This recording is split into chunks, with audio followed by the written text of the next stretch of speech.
Hello all, I'll be discussing allowed and forbidden transitions in connection with beta decay.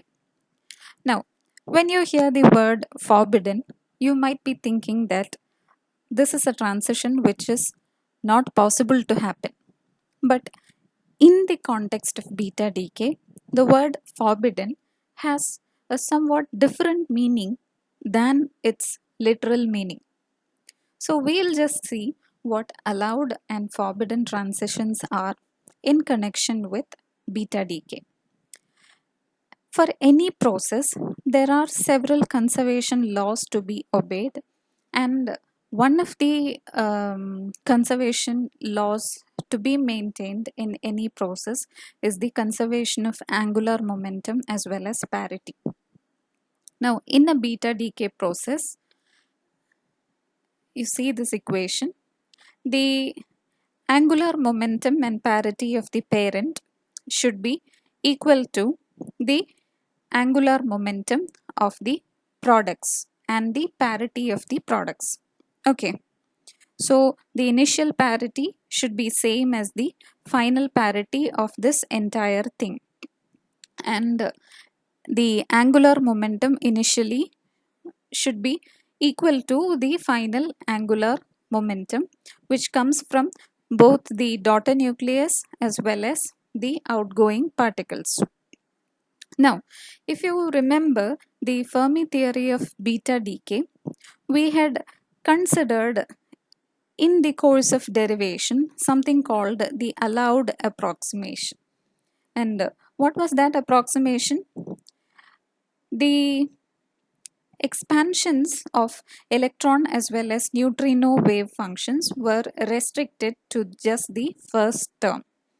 Okay, you had plane wave functions for the electron as well as neutrino, and you restricted the terms in the expansion just to the first term. So, since there are no terms involving R, we assume in the allowed approximation that the electron as well as neutrino are formed right at the center of the nucleus, that is R equal to 0. Okay. Now, if we consider that they are formed at the center of the nucleus, that is at R equal to 0, then it just implies that these particles cannot carry any angular momentum.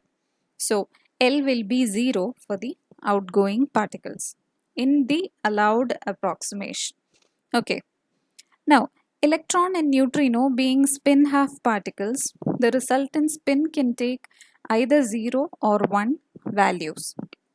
Now, here you can go with two cases. Case 1, when L is always 0 in allowed approximation, and when S is 0, okay, J becomes 0. And here from this conservation law, you can write like this: IP pi is equal to ID pi, where P and D stand for the parent and daughter respectively. Okay, so what do you understand?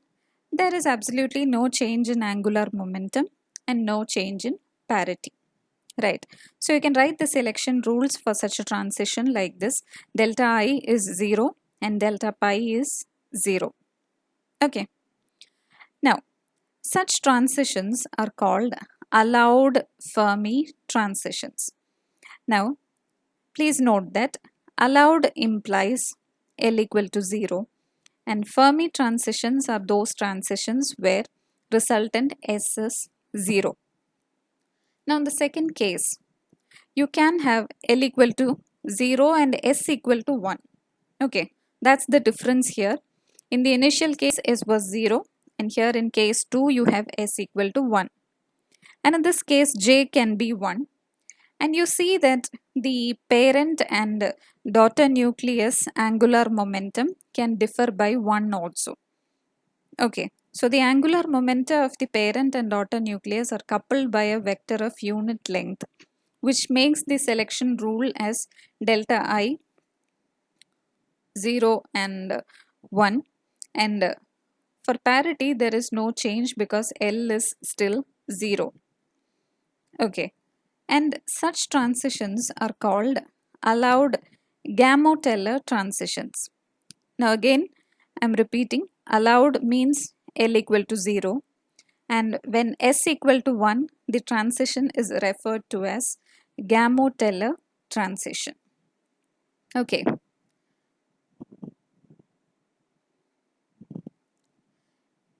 And now, suppose in the expression for the electron and neutrino wave functions, we are considering terms involving R also.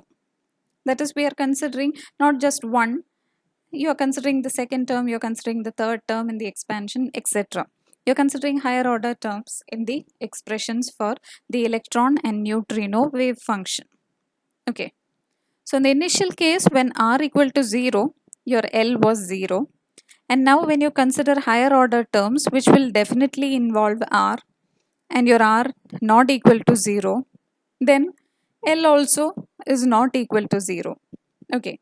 Suppose you are considering that you are retaining the first term in the expression, then it corresponds to L equal to 1, which is called the first forbidden transition.